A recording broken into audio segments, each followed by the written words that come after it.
sign, Capricorn, Taurus, and Virgo. Kumusta po kayong lahat? So, in Earth sign, maraming salamat po pala sa walang sawang pagsubaybay sa ating pong mga reading. And kung ikaw ay bago pa lang sa ating channel, mag-subscribe na po kayo.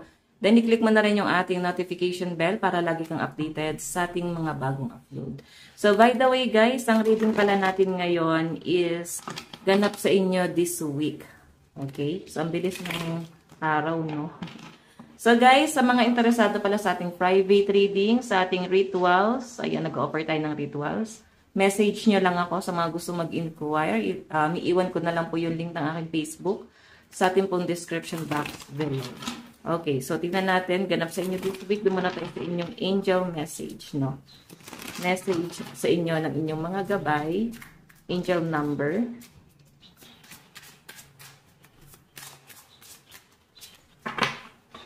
Okay.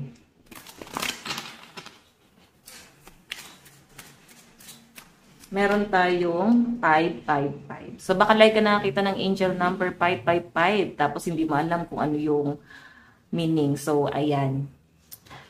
I am optimistic. So, ang sabi rito, a major shift is about to come into your life experience and change your path's direction. Be open and stay positive. So, siguro nandun ka na sa pinaka-downside ng buhay mo and nakikita ko sa mga earth sign ngayon, medyo parang iba yung respeto sa inyo ng mga tao. Parang nagbabago sila sa inyo, nagbabago yung paningin nila sa inyo. So, ang sinasabi lang dito guys, parang kailangan may magbago. Okay? Titignan natin guys parang kailangan mo lang siguro think positive pa rin kahit sa sitwasyon. Tignan mo pa rin na parang pag binato ka nga daw ng bato, batuhin mo lang ng tinapay. At least wala kang naging kaaway. Kung sila may sama sila ng loob sa inyo, sila na yon, sila na may problema doon. Okay? Ayan. So, yun ang inyong angel message. So, yeah, tignan pa natin. Ganap sa inyo this week.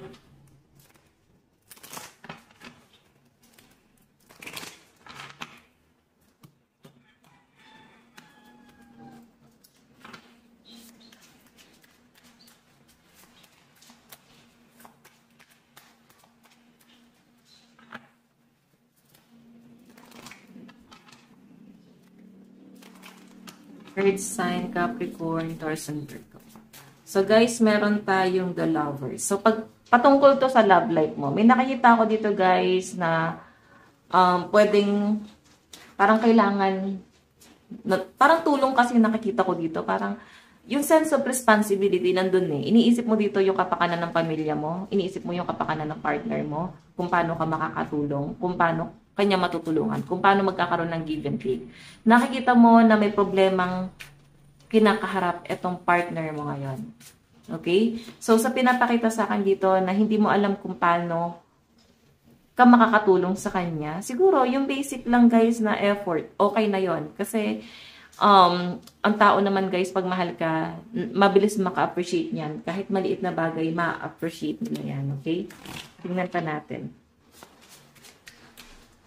Earth sign, Capricorn, Taurus, and Virgo. Meron tayong the High Priestess. Pakiramdaman to. So, more on pag-iisip. Nakakita ko dito, Earth sign, parang iniisip-isip ka ngayon ng partner mo. Or sabihin na natin guys, na nag-iisipan kayo. Ang lakas ng intuition ng mga Earth sign dito. So, parang telepathy ang nangyayari. Parang nag-iisipan. So, si High Priestess guys, ano din to? Justice din to. I think may nangyayari sa mga Earth sign ngayon about justice. Legal documents, property. So, sige, tignan pa natin ha. Parang meron kayong nga ayusin eh. Pwede mga documents, pwedeng travel, kung ano man to, basta mga paperwork sa kung nakikita rito.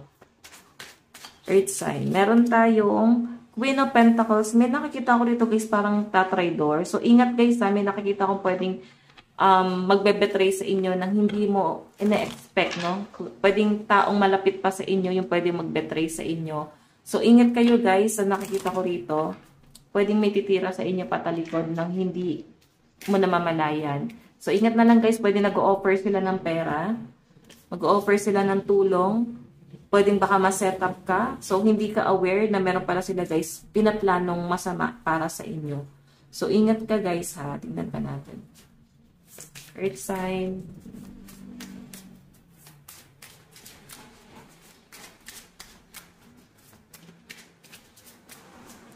Meron tayong King of Wands. Malakas ang loob ng mga earth sign ngayon. So, nakikita ko guys na malakas ang loob mo at kampante ka sa sitwasyon na kinakaharap mo ngayon.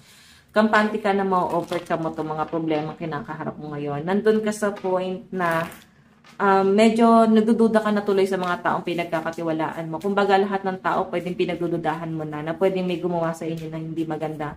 Ganon nakatindi yung trust issue mo kasi nangyari na. Okay? So, earth sign, may nakikita ko dito na kung ano man itong pinagdadaanan mo ngayon, parang ang daming tao dito na parang gusto kong pabagsakin ka this week. So, ingat ka ha.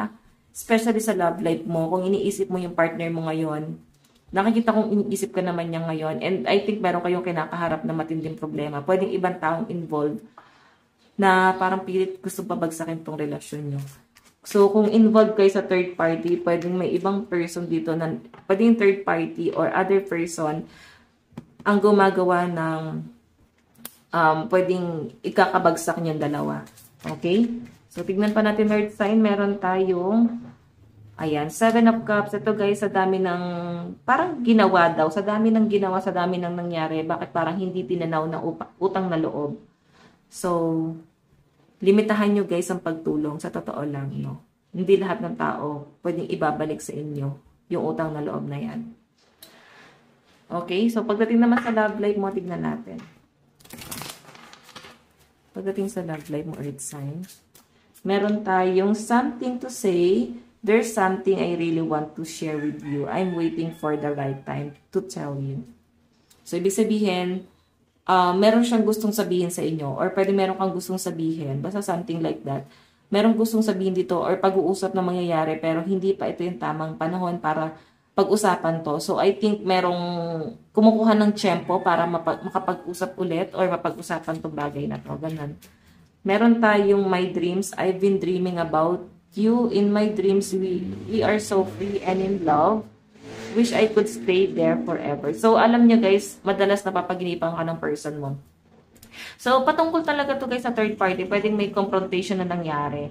And, siguro ito, earth sign, may nangyari dito about third party or betrayal. Kung hindi man ito guys sa relationship, something na betrayal, cheating na nangyari. Pwedeng cheating about sa business, cheating about sa relationship, na may gumawa ng hakbang dito para, alam niyo yun, mapabagsak. So, eto guys, kung sa relationship yung tinatanong mo dito, nakikita ko na ngayon, hindi ka makontak ng person mo, may nangyari sa kanya, then ikaw pala isipan para sa inyo, ano nangyayari.